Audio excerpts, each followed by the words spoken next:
Imagine if your Samsung phone could protect your TV and your smart fridge could warn you about a threat on your tablet. Sounds wild? With One UI 7, that's now a reality. Samsung's latest update, One UI 7, based on Android 15, is here, and it brings a powerful new feature called Security Status.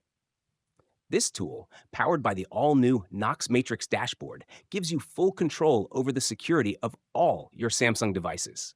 Here's how it works. Knox Matrix creates a secure network of your Samsung gadgets, from your phone and tablet to your smart TV and even home appliances. All devices connected to your Samsung account can now check in on each other and flag any threats using a private blockchain system called Trust Chain. It's like your Samsung devices are now a team, always looking out for one another.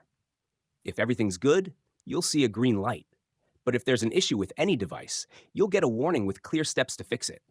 It's simple, fast, and keeps your data safer than ever.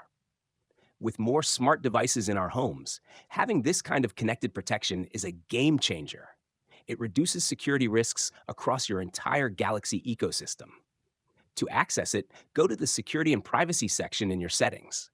Under Additional Security Settings, you'll find a new option called Security Status of your devices. Tap it, and boom, all your connected devices right there. The update is already rolling out to the Galaxy S24 series, with more flagships getting it in May 2025 and other devices following in June. So yeah, One UI 7 isn't just about looks. It's about locking down your entire digital life. Smart, right?